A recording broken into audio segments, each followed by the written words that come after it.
right, what's going on, guys? Welcome to Midday Due Diligence. As you file in, of course, you know what to do. Like and subscribe. It's a part of Pick Six Sports.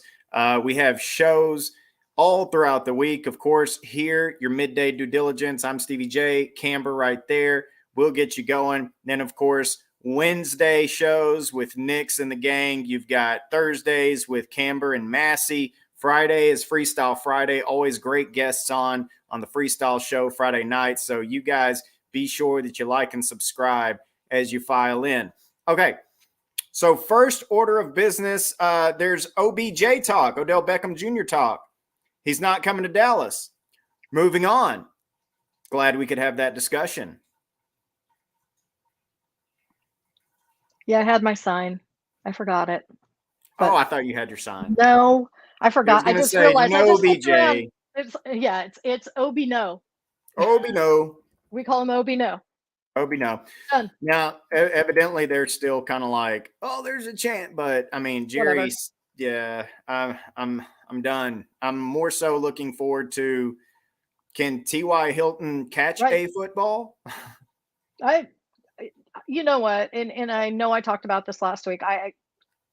This was the right thing to do at this point in time.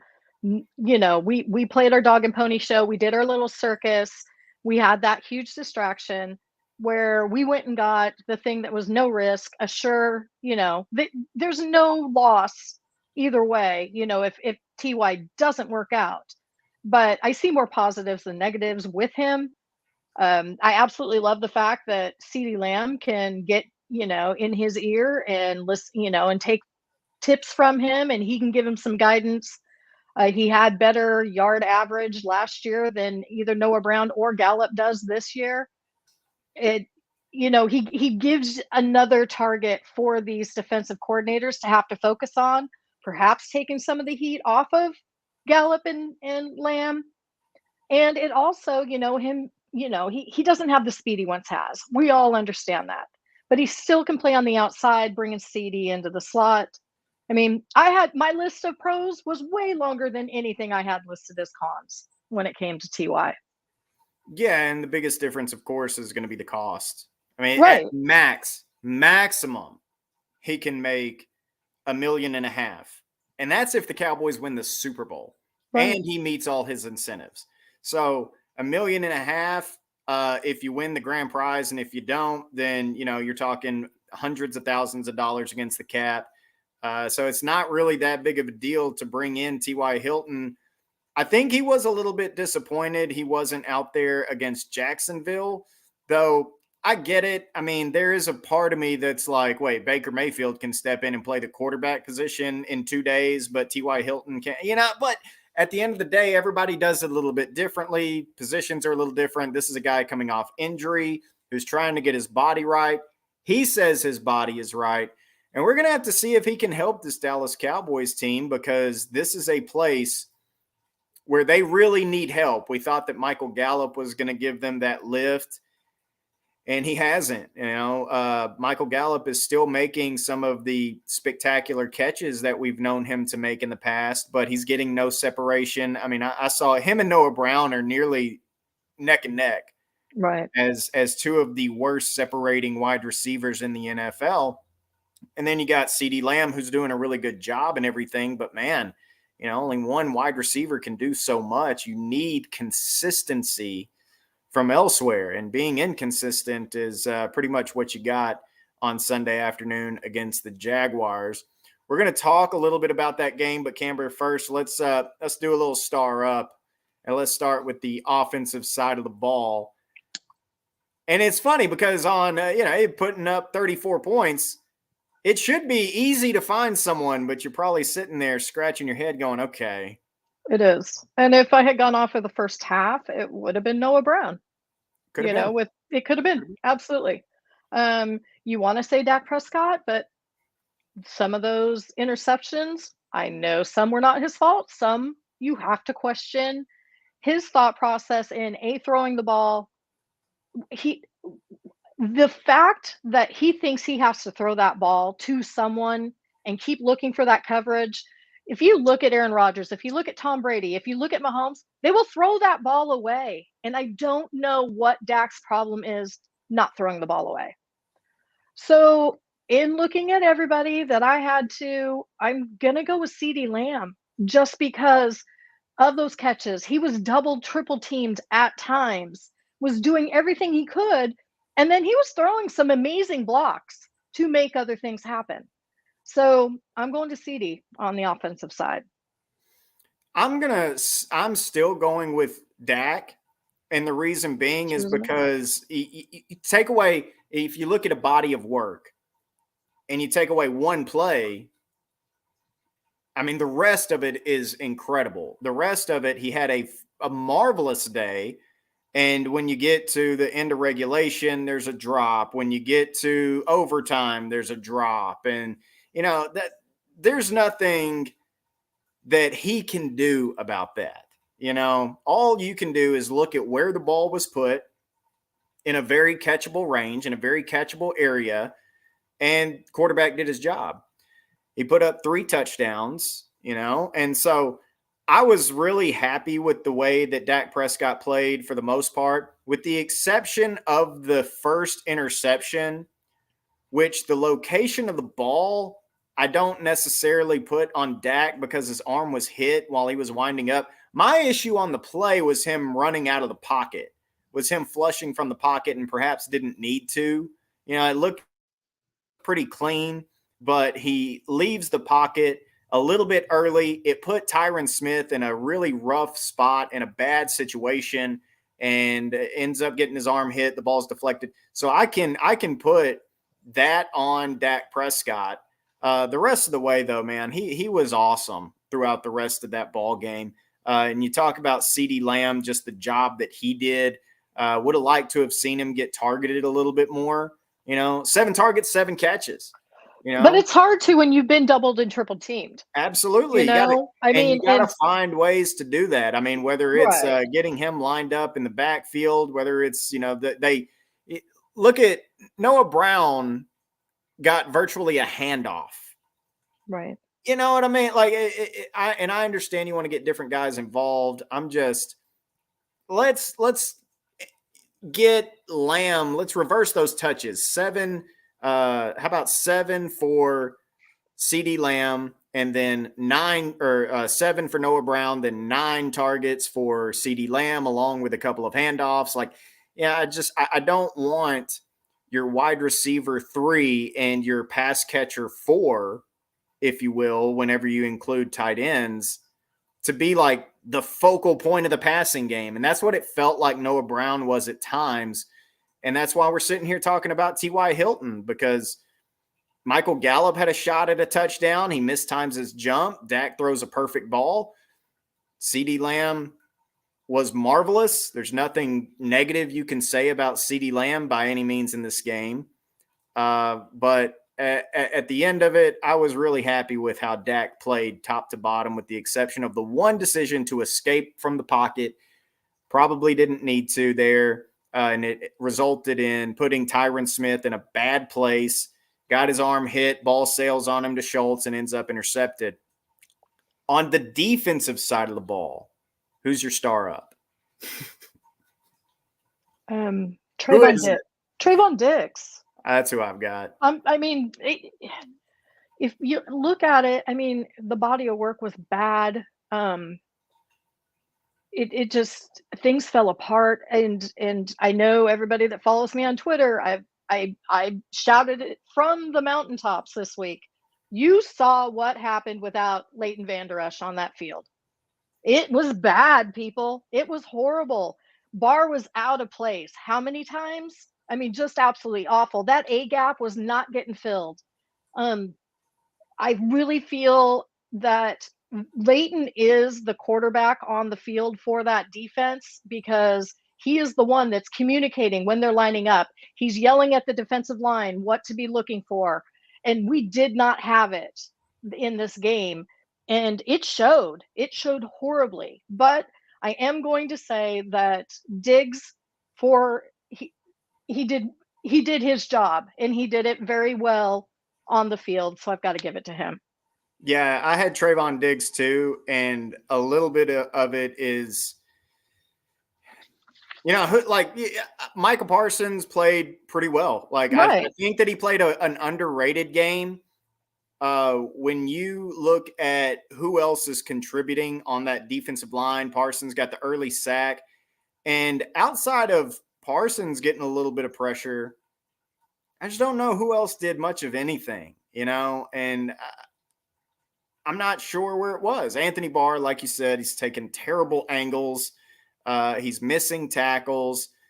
And I thought about Donovan Wilson for a split second. And of course, Micah had the fumble recovery. But the thing is, you didn't hear anything from Trayvon Diggs all day. And that is a lot of times a really, really, really good thing for a corner. You talk about shutdown corners. I remember, during the offseason, everybody, he gets targeted all the time, and quarterbacks know they can throw to him. And suddenly he's not getting targeted so much. They learned their lesson in 2021 when he had 11 interceptions. And now, even though he only has 3 for the season, they don't want to try him. Greg Olsen said it on the broadcast during the game.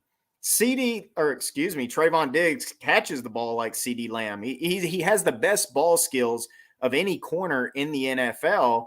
And when that's the case, maybe you don't try him. Maybe you try the guys who lack ball skills, who lack awareness with the ball in the air. And Jacksonville very, very, very much did that. They were like, why go with this guy whenever this dude over here has hardly stayed clean enough to play any football in college and hasn't been able to play much football at the NFL level. And now he's forced out there into action. Of course, I'm talking about Kelvin Joseph, let go at Kentucky, let go at LSU. Came to Kentucky, and both places didn't play a whole lot. I mean, you're talking about a dozen college games in his career, I think it was. And some of that was his own fault. Absolutely. Absolutely. Not like disappearing. He just. Right. He's got a little Dennis Rodman in him, Mm-hmm. I mean, Rodman took off for Vegas in the middle of the playoffs. They had to go drag him back. Now you've got Was that the wedding dress? Was that the wedding dress scene? Or no? That was him. That was him getting married to Carmen Electra. Oh, that's right. Okay. But brief break in the action. You want to know the most bizarre thing about that relationship? He left her. Right? He left her. She's still smoking hot to this day. All right, sorry for the brief side. We had to go a little TMZ on you. I know, but it blows my mind anytime the situation gets brought up. I'm like, did you know? Anyway, so aside from that, Trayvon Diggs, he's getting tested less and less and less. And outside of the Rams game this year, man, he's been spotless. Right. I mean, there haven't been the big plays that people claim and everything like that, but I was very happy with Trayvon Diggs' performance and very excited to see what happens coming up against the Eagles. We've been talking a little bit in the chat group about that matchup and how they plan to match these corners on a really, really good wide receiving core. Right. I mean, it's going to be interesting. We did hear from Dan Quinn that job's open now. That job is wide open. And you know what? Nahshon Wright wasn't bad once he went in. He actually was okay once he took over for KJ. But it wasn't enough to solidify it. And so I am sure this week they are going to have all kinds of different scenarios going on. And I did hear a quote from Kyle Yeomans that he got to ask Izzy, directly, would you be willing to go play corner? And Izzy was like, absolutely. And even went even further to ask him, you're okay playing corner? And he says, I actually prefer it. It's where I'm comfortable. So if we can see Ikwamu there and keep Bland in the slot with, support. And here's the other thing. They've got to bring up, we need more guys active. So they're going to have to make Alexander active, Sheffield, and probably Mullins too at this point. Yeah, and it'll be interesting to see how they do that. Who's up, who's down. I mean, who's active, who's inactive. And they did just sign Jefferson back to the practice squad. Linebacker? Yeah. Well, here's the thing. They got rid of him, and, they're going to have to move up. You you're going to I mean, they're gonna have to have Jabril Cox active, and Gifford's gonna have to be active, and so that left absolutely no one on the practice squad in the linebacker position. So, they just re-signed Jefferson in there too. Okay. I mean, and that makes sense. As far as that corner spot, I don't know, man. I mean, I know that Anthony Brown wasn't even having a decent year, really. I mean, this has been one of the worst seasons of his career, to be quite honest.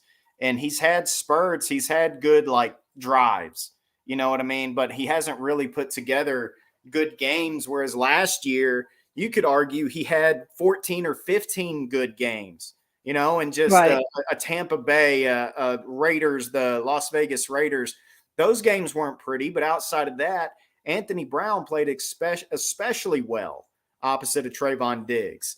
And now I was just blown away at the regression. And I don't know why. I don't know what happened there, but it's interesting, and it speaks a lot to the level of play of these other guys when he's not playing well and you miss him. He's not playing nearly to the level that he was in 2021, but you miss the guy right now. That's how bad Kelvin Joseph is. And that's, Nahshon Wright hasn't really gotten the opportunity. Maybe Mackenzie Alexander, a former, I think, second-round pick, I believe. For the Vikings, yeah. Yeah, Sheffield. Mullen, who is kind of the Dan Quinn prototype, 6'2", got long arms. Kind of reason I thought that maybe Kevin King might be in play if he's healthy. That's right. Someone else. Yeah, we've talked about that.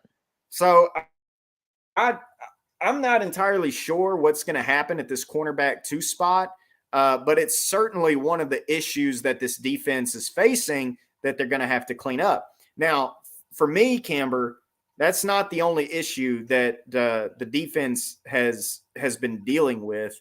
And if you've got another one, I mean, feel free to speak on it. But I think that these guys are feeling the effects of a bad run of injuries right now. Mm-hmm. And I understand that not everybody is playing up to their potential. I understand that guys are tired. Other guys are banged up. We talk about Micah. He's a little banged up right now.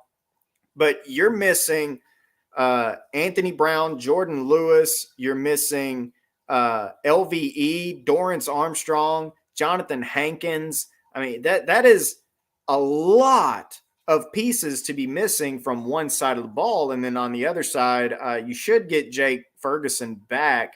Right. Hopefully this week. You know how concussion protocol can be. You might miss one game. You might miss 6. Who knows? So that's not something we speculate on, especially being concussions. But yeah, your secondary is in shambles right now, especially opposite of Diggs. And your defensive line has a few guys banged up. Your front 7 has a few guys banged up. And I don't know if they trust Jabril Cox right now, which is really interesting because it looked like he was on his way to getting snaps in 2021 before he got hurt. And now he can't even get activated for game day. Yeah. And also, I mean, we need bigger games out of Osa. I mean, I just haven't seen some of that I thought we would be continually seeing in that way.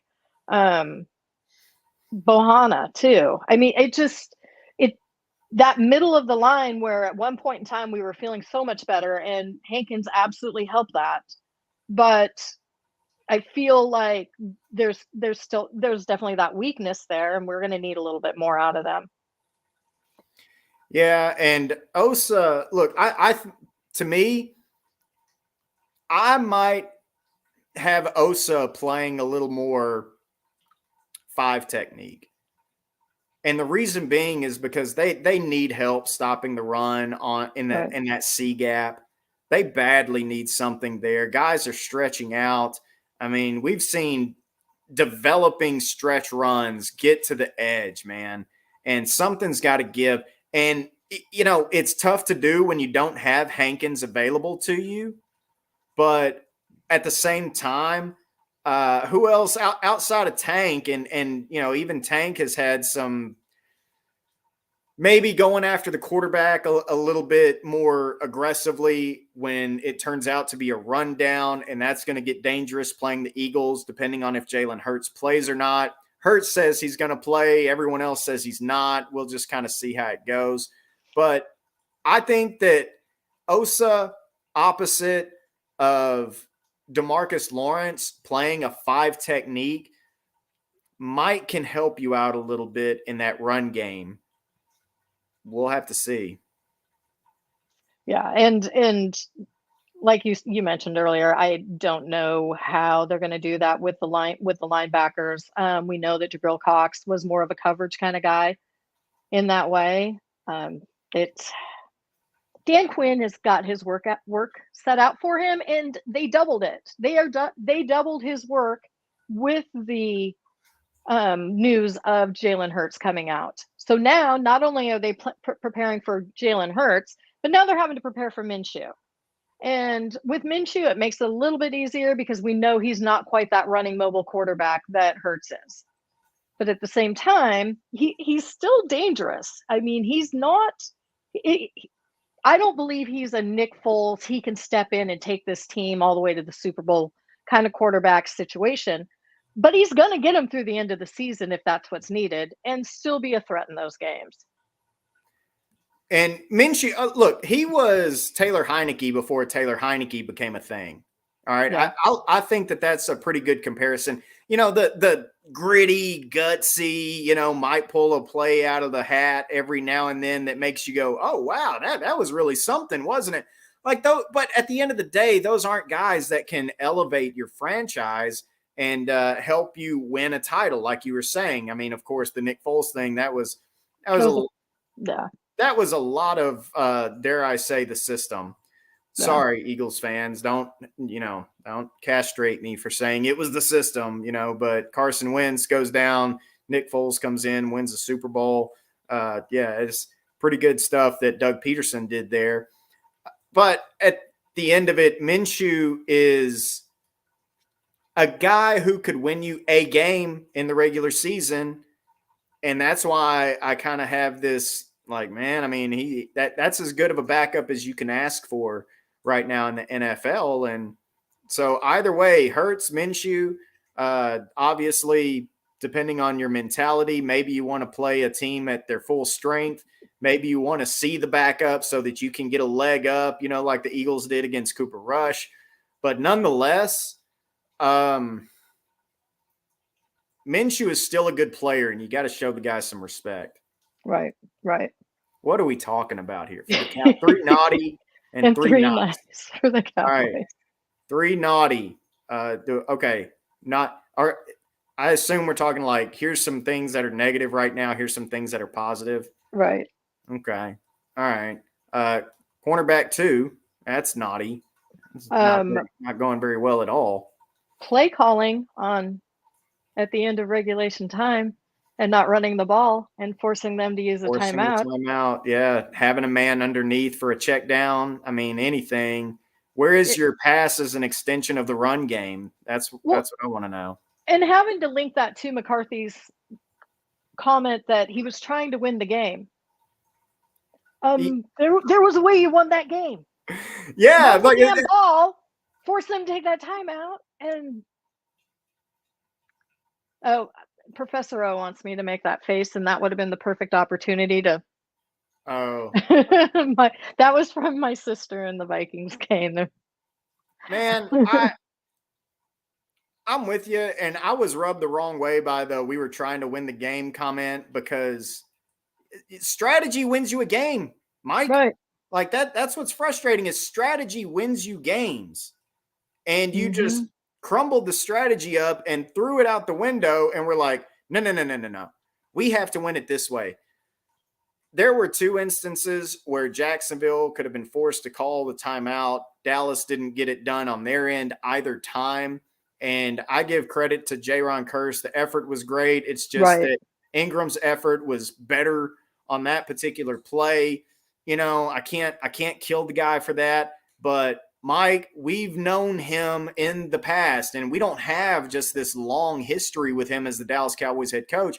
And we already have a history of him misusing timeouts from last year to this year. 2020 is a blur. I don't remember anything that really happened. But 2021, I know there was a number of times when it's like, man, why'd you call it there? Why didn't you call it there? And here it's, he mentioned getting blown up on first and second down. We netted 0 yards on first and second down. So what? Your whole point is to cause them to use all their timeouts so that they can't control the clock any longer, and you walk out of there with a win. I understand you want the first down, and maybe you can just more methodically do what's that. But, man, I'm at the end of the day, exactly that part. Look, that part. No, I'll get it right. That part. Right. Yeah, you got it. That part. That part. Management, man. And I feel like his management is like Madden, wherever you're like, what, screw it. We're throwing deep. Like it's not how the real world works, man. This isn't fantasy football, Mike. I have another one. Why do we keep winning the toss and not deferring? I mean, and I was in a space with George Teague, later after the game, after I calmed down and got some said a little bit. And I asked him, and he said, well, at the high school level or at certain levels, you want to come out and you want to, present your dominance and you want to march down the field and score. Okay, I get it. But, that didn't work for us in Green Bay, did it? Why are we putting ourselves in this situation? Why are we doing this? So I don't love that. I like the answer from George because he's talking about the high school level, and sometimes there's such a talent disparity at the high school level where that is reasonable. Just go out there and punch them in the mouth, get up 7-0. But in the NFL, the talent gap is not wide enough for you to be able to stick out your chest and punch it and go, we're just going to assert our dominance. Like, no, you're not. It's the NFL, man. No one is asserting their dominance. All right. Who is this George Teague? Do you anybody want to tell him who George Teague is? I want to know. That's not a real question. There's no way that's a real question. Right. Anyway, but look, same thing with the timeouts. Strategy, brother. That's what wins you games in the NFL is strategy. Like, get the ball at the end of the first half, get the ball to start the second half. Don't hand gift the opposite to the opponent and give them more opportunities than what you're getting. It doesn't make any sense. Good grief, Camber. I don't know how you make it through the day. You'd think I drink more, but I don't. It's all right, so let's see. We have cornerback 2. We have Mike McCarthy, game management. What's our third naughty? So, and this one would be really controversial to say is and I don't want to take anything away from Kellen Moore because I think he does 90% of the time, he's doing an absolutely great job. And I know that this play, the way it was designed and the way it was executed by one person would have gotten us the win.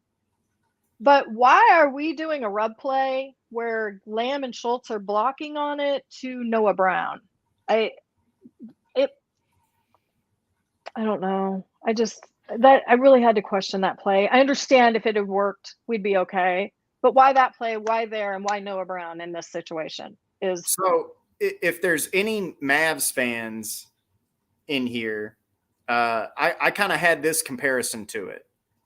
It would be like calling a timeout and drawing up the final shot where Luka sets a screen and Dinwiddie sets a screen so that Dorian Finney-Smith could take the final shot.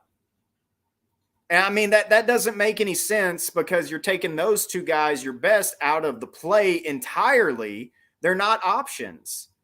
And then saying, look, it's this guy or bust, and it was bust. I think if you go into that play, you're in that huddle before it happens, before you see that it could have worked, even before so, you probably go, man, we're doing this. We're voluntarily, we are willfully taking Schultz and Lamb away as targets. And Steve Kerr is also the all-time leading three-point shooter in NBA history percentage-wise. So that would be that he would be like the Schultz and Jordan would be like the Lamb there. You're talking about a final shot, whereas Noah Brown also dropped the 3rd and 10 at the end of regulation as well. So he had been playing well. I agree. He had done some stuff well there, but man, he just had one clunk off his chest to end regulation, and you go right back to the guy. And I think that's why we're seeing why they have been so desperate to try to bring in a wide receiver, whether it was Brandon Cooks. They drafted Jalen Tolbert. They had OBJ was all the talk of the town. Now T.Y. Hilton. I mean, they know it's a problem. They know absolutely. Absolutely. Because I think it was Connor Leavesay. He had a really interesting tweet yesterday that said, the Cowboys have only had 6 receptions for 52 yards from a wide receiver not named CD, Noah, or Gallup. That's it.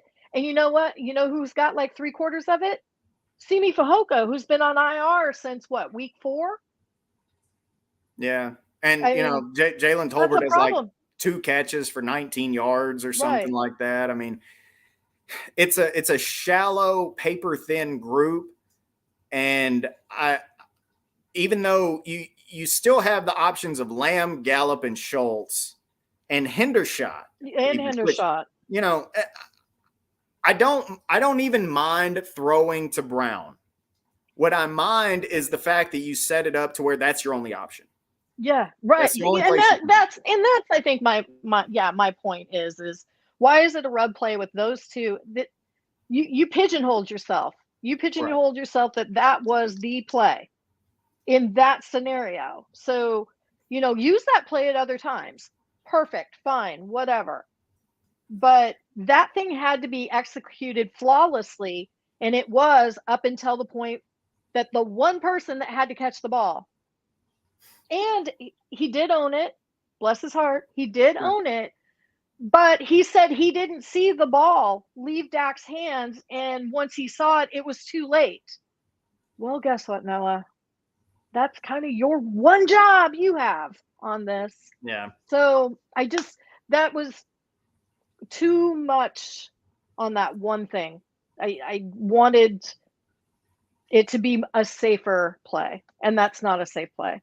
And outside of that, I don't have much issue with Kellen as a play caller. I mean, you look at where this team is, where they rank offensively. I mean, it's really hard to argue against the guy.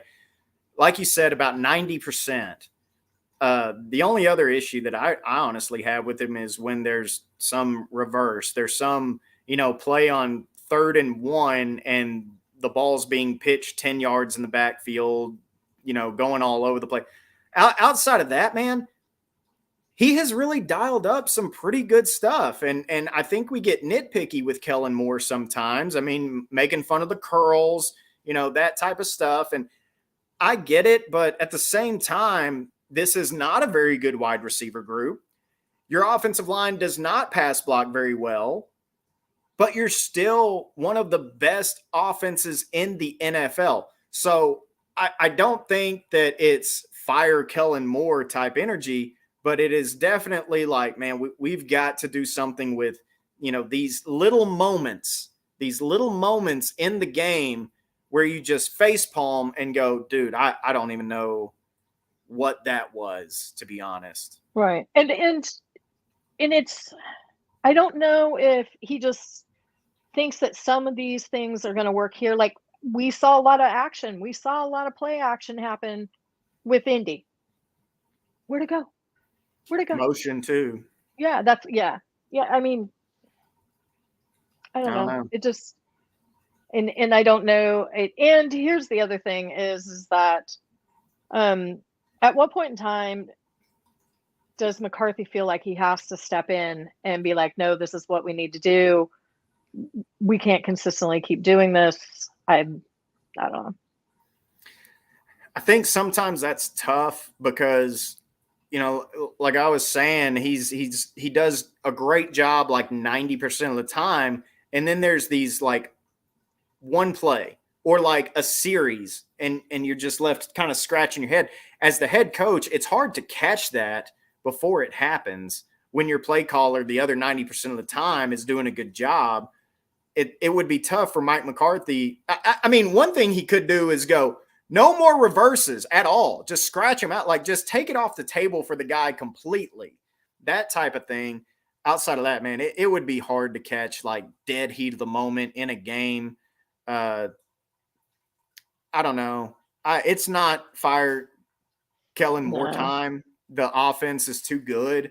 I mean, you talk about number one in the NFL since Dak Prescott's return. They put up 34 points. I understand the ending was very disappointing. The play call might have been disappointing, the result and everything. But at the end of the day, your defense also gave up 34 points as well. And I think this was one of Dan Quinn's worst called adjusted games that he's had all season. And but his hands were tied because of all the injuries too. Yeah, cornerback 2 was a disaster. I mean, and then guys are getting worn down. I mean, without that heavy rotation up front, you don't have a Jonathan Hankins. You know, Dorrance Armstrong goes down. Micah's a little bit hampered. We know that. And then it's really tough.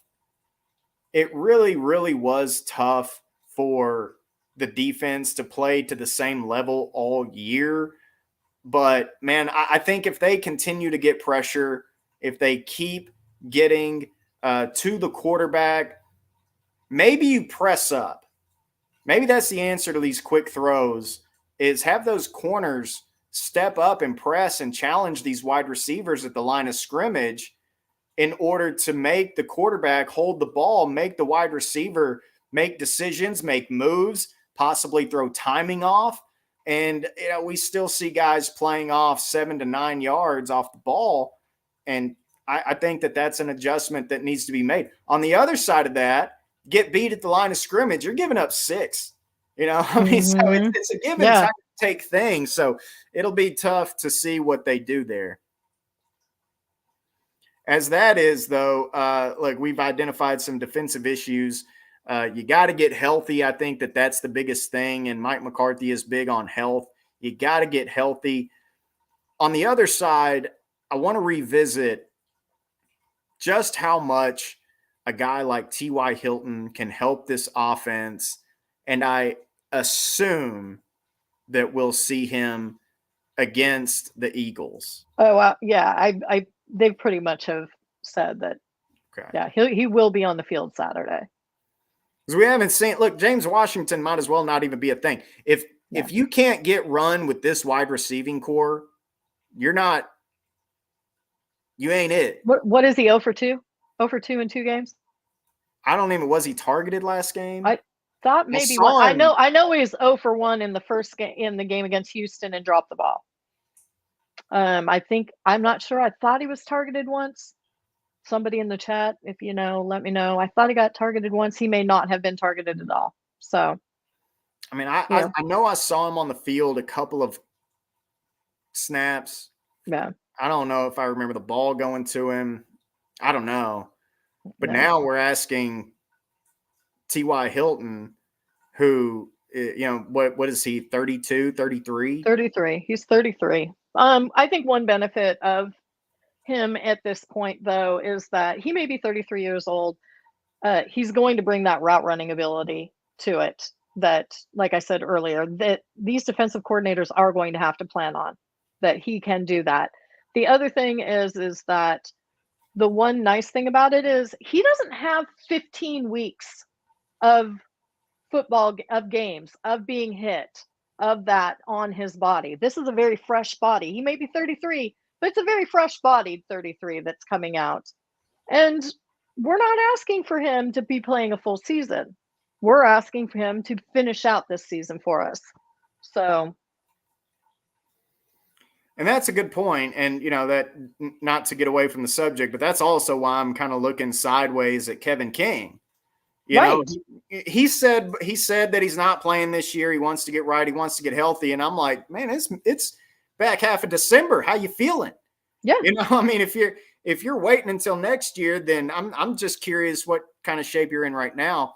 But T.Y. Hilton, obviously ready to go, and we'll see. The speed isn't going to be the same, but with the speed that he had, you don't even need it to be the same. You really more so need the pace, the timing, the veteran know-how of manipulating a safety, throttling down, throttle back up, those types of things. If you can do that at a professional level, it's okay. If he can get separation, and this wide receiver core has no idea how to do it right now. Exactly. So. Precisely that. So we'll see what T.Y. Hilton brings to the table against the Philadelphia Eagles, who may be Jalen Hurtless. And it'll be interesting to see what Gardner Minshew brings to the table, if he's asked to eat at the table or not for Christmas dinner. We'll just have to see which of those guys is going to be there. And, the gamesmanship part of it now, it reminds me of last year against Minnesota, because we never ruled Dak out. We made the Minnesota Vikings prepare for both Dak Prescott and Cooper Rush. Kind of get that same feeling that's what Philadelphia is doing here. As today, Jalen Hurts at the podium said, "No, I'm playing. I'm going out there. I played through it in the second half yesterday and all this stuff." Meanwhile, Vegas is like, "Brother, you ain't playing. Like we already know where our chips are laid." So smart money usually pays attention to what Vegas has and what they think. And so they moved the line from 1.5, which pre-Jalen Hurts being hurt, even Dallas was a favorite by 1.5, which I don't know. I don't know where that comes from. Well, the 3 points for being home field. I mean, you automatically get that 3 points with Vegas for being home field. And I think that they're looking at the score, what their score difference was with Chicago. I mean, they've got to be looking at things like that, what the score difference was with Indy. So first time around without Dak. Right. We had a 20-17 ball game at one point. Yeah. One thing I do absolutely like, and I don't want Jalen Hurts. I don't want any player hurt. Sure. It doesn't matter what team they're on. Well, there's a couple of them that are jerks, but the one thing that I think that if Jalen Hurts is not on the field, that this is going to help our problem with the secondary more, because with Jalen Hurts being a running quarterback, there was always that possibility that Dan Quinn was going to have to make Kearse be a spy and take that off. And now I'm hoping that we can do some more of the safety support to help that CB2 position. Yeah, and at that time you didn't have Damone Clark. Right. So there's a linebacker who moves really, really well laterally, who Mike could use as a spy for Jalen Hurts if that's the way that you want to go, if that's the direction you want to go. Some others, they may want to play just a linebacker in a zone, almost just a partial spy. Like, really, you're in this zone, but we want you to keep an eye on this guy as well. So we'll see how that goes. The problem with the first time around was, the RPO. Yeah. Right. Yeah. And so that to me is the biggest difference with Jalen Hurts being in versus him being out. It takes away that RPO.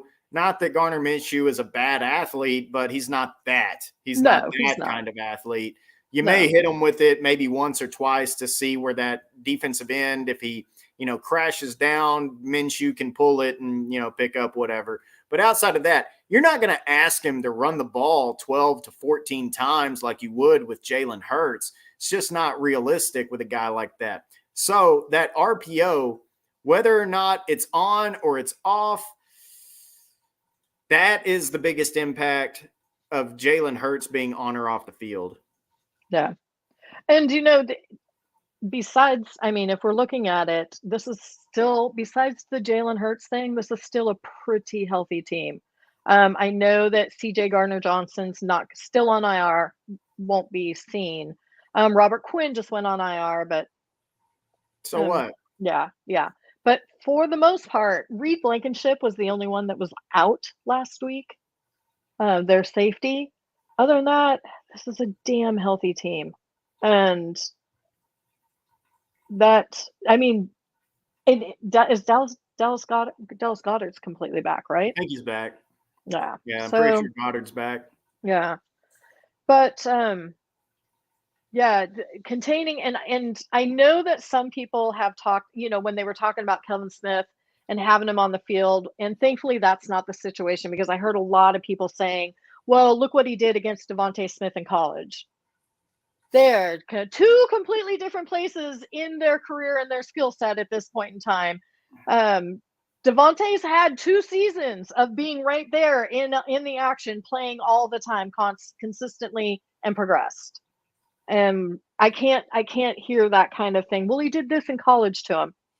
That way different places at this point. Now, something that I'm interested in, and Bruce brings it up here. You also, and look, you didn't have Tyron Smith the last time, but you had Terrence Steele, and Terrence Steele is a good player, especially when you talk about run blocking. But for me, Tyron moving to the other side, and you know how I feel about swing tackles and moving guys from left to right and all of that. But Tyron is ambidextrous. You know, that was the word that was used that is key here. That means that essentially you can do both and not have a drop off. You do one nearly as well as the other. And that's the reason why I don't believe in a swing tackle, because hardly anybody can actually do that. So for me, a week at right tackle for Tyron Smith and actual gameplay is probably going to do wonders. And I would like to think that you get a better, more consistent game out of him against the Eagles. It's also going to be interesting to see what kind of rotation they continue with. Remember, Peters didn't play the first time against the Eagles.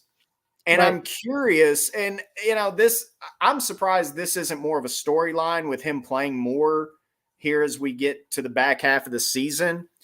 But I wonder how much he plays, and I wonder where he plays. If it's just rotating with Tyron at right tackle, do they go back to maybe trying to formulate some stuff on the left side with Tyler Smith going inside to guard, Peters at left tackle? Because Tyler Smith has not been great in pass protection. No, right? And run he's fine. In pass pro, absolutely. It's you know, he is an 8.5 out of 10 run blocking, and he is a 2 out of 10 in pass pro. It's been ugly at times. I mean, you know, there's times he's able to anchor down and just, you know, out strength a guy. But man, sometimes when they're putting a move on him, it's bad. It's real bad. And so we'll see how that works out with Jason Peters. Let me ask you this. How do you think somebody on the defensive line feels when they look up and they see Zach Martin and Tyron Smith next to each other, though? That's the funnest. That was so fun. That's what I'm saying. I was just like, man, if I was on the other side, I'd be scared. And then Jason Peters, you know, this is fun talking about the Hall of Famers and everything. Right. Peters obviously is 40. Tyron Smith, man, I hate it because Peters and Tyron, you never know. I mean, at any given moment, one of those guys could go down, and then you're left with Josh Ball. Yeah, knock on wood. But it's an interesting situation because not only is that happening right now, but because of the timing of Terrence Steele's injury, it may be what you roll into next year with. Right. I mean, the whole speculation surrounding Tyron Smith after he went down was you may have seen your last of him with a star on his helmet. Maybe he comes back in December and you see him a little bit there, but 2022 could be it for the guy. And now suddenly with Terrence Steele going down, you're looking at this thing going, man, he may be back next year and he may be your starting right tackle. And if that's the case, you got to be prepared for when he goes down. So, this is a very precarious situation for the Dallas Cowboys with Tyron Smith and having to continue to count on his health. What are your thoughts on the Eagles? And so my thing about the Eagles defensive line this coming into this year was they're old. We talk about Jason Peters, Tyron Smith, but I mean, Brandon Graham is 35 and Ndamukong Suh is up there, Linval Joseph. I mean, they've got a pretty geriatric defensive line. The only thing is, though, largely they've been productive, but you can also see from time to time that age catch up with it. You look at the Green Bay game. I think that was 40-33 or something like that. The Houston game, Houston game. Yeah. I mean, there's been times when folks have been able to beat the Philadelphia defensive line. Right. And because I mean, I think Jordan Davis is the only guy up there that has been playing consistently that isn't in that kind of age group that you're talking about. Absolutely. And this is where we can wear him down. I want to say that I'm hoping Ferguson is back because this is one of these kind of games that I think that they use the tight ends a lot against this defense. And that, especially, because they do have Reddick back there, but I feel like like you said, with their age, they can be worn down. They'd have to do a lot of rotation. And that's the one thing that I did notice is there was a lot of rotation going on with these guys, especially that interior. So they're not, this is a really good secondary that we're facing. Absolutely. Sure. 100%. And that's why I kind of feel like the tight ends are going to be very important on this one. But that defensive line can be, I don't want to say manipulated, but they can be moved around and dealt with. So you mentioned Jake Ferguson. I think we saw against Jacksonville how much they missed Jake Ferguson as a blocker. Right. I don't think it's any coincidence that Terrence Steele goes down, Jake Ferguson goes down, and your yards per carry average goes to 3.8 against a team that's, I mean, they're okay up front. They're nothing special up front, by any means. You look at all the things that the Jacksonville Jaguars have going for them. They were without their best defensive lineman. The number 1 overall pick, Trayvon Walker, wasn't there. Well, and didn't they have a linebacker, one of their linebackers too? Sure. The linebacker crew didn't seem like the room wasn't really super strong for them for this game too, where the run game should have been a part of it. And I think that you miss Jake Ferguson. And again, the concussion, I'm not going to speculate. Hopefully he's done and out of there and able to get back on the field. And by done and out of there, I mean out of concussion protocol. And Arden Key, another, I believe Arden Key was he an LSU guy? I believe so. I think so. I believe so. Yeah. So look, it was a moment of clarity for me whenever I see Dalton Schultz. It's frustrating. You see Zeke or Pollard get nailed 2 or 3 yards behind the line of scrimmage, and there's Dalton Schultz standing right beside him. His hand is still on a guy that he's just blown a blocking assignment against, and you're just like, man, and then you see him blocking on the edge that helps spring a touchdown. It's just the inconsistency of some of these guys that's really, really been troublesome. And I think that Jake Ferguson has been your most consistent blocking tight end. And you're not going to get Terrence Steele back, but hopefully Tyron Smith notches his game up to another level as he gets acclimated to right tackle. But I really do. I think that you saw and you missed the blocking from Jake Ferguson badly against Jacksonville. Agree. Arden Key, he was with the 49ers. This is what I'm talking about, by the way. I don't recall, but he may have. He was always a talented guy coming out of school. I think he had the character issues, the focus issues. Does the guy love football? I think he was one of those types of prospects, and that showed early on in his career. But as a guy bounces around the league, you start to realize, like, man, these guys, no one's going to cut me any slack. No one's going to do things the way I did them in college. And so I really either have to start buckling down and play hard or go find another profession. And that's where you see a guy like Arden Key, who's suddenly, still within his rookie contract range, but playing for a different team, looks like he's got it together, as opposed to a guy like Kelvin Joseph. Maybe it'll take getting booted and heading to a different organization in a different city to find out if he's going to make it in this league. And this is yeah, absolutely. Look, they didn't abandon the run. A lot of times I get furious when this team abandons the run, especially when you're up. But 17 carries in the second half is quality. Right. That is a hefty, healthy load of running the football. And they didn't get it done. And I think that a lot of that has to do with missing Steele and missing Ferguson. As far as the Eagles go, let's give our predictions. Let's go ahead and get on out of here after that. You guys get your predictions in the chat. Camber, what do you got for this game against the Eagles?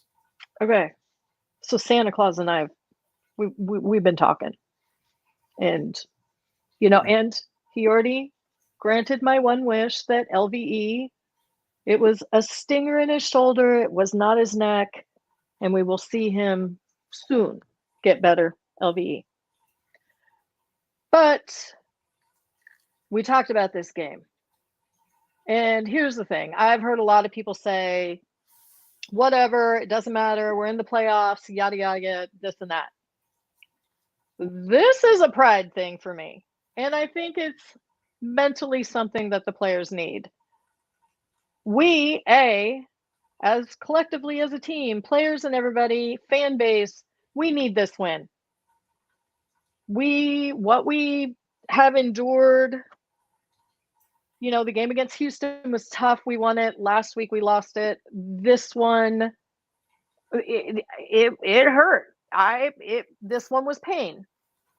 So I do not want them to come into our house on Christmas Eve. Not only will they win the NFC East, they win the NFC, that number one seed, if they win this weekend against us. I don't want it. It's not happening.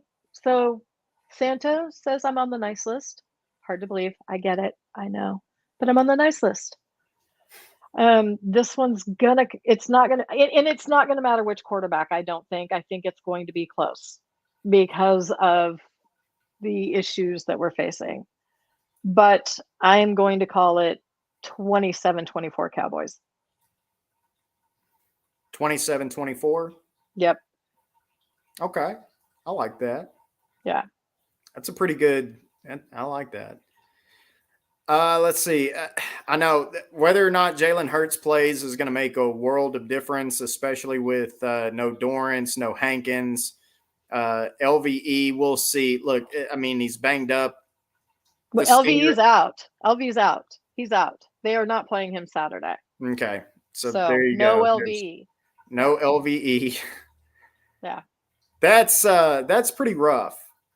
Yeah. And of course, then you have cornerback 2, who's been getting eaten alive by guys who aren't nearly as good as what they're about to go up against. Whether it's A.J. Brown or Devontae Smith, even Quez Watkins is a good player. I would think that they let Diggs follow Brown. He just matches up so well with those bigger bodied wide receivers. I mean, absolutely does a great job locking them down. Right. Man, the only problem is then you put the quick, shifty Devontae Smith against – we don't even know who at this time. Right. I mean, it could be Mackenzie Alexander for all we know. Yeah. And I'm hoping that they do – I mean, I'm hoping that Izzy is getting that chance in there. Sure. That they are looking his direction and able to do it.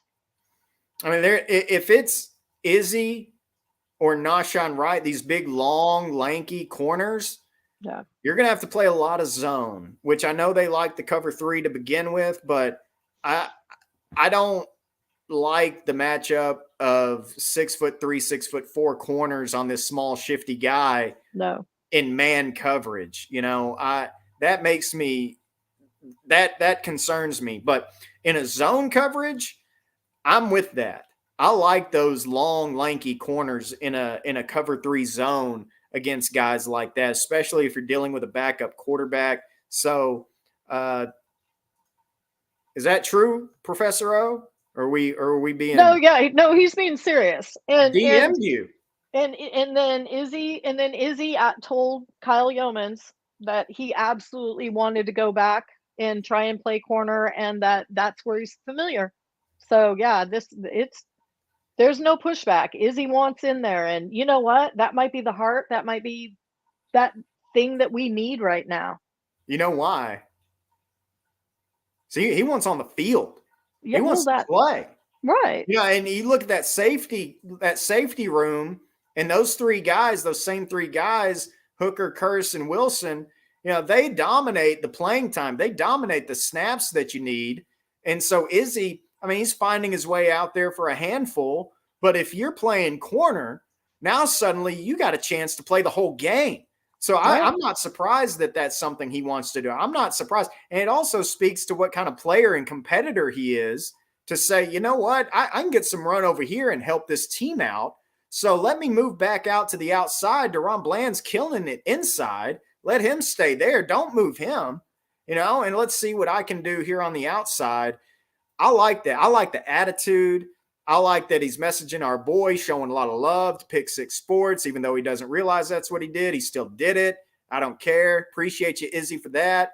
Professor O, big shout out. Stevie J's going 31-26, Cowboys. And guess what? We're going to be in this thing wild card round. I got the Eagles winning the division. I'm not worried about the chase anymore. All right.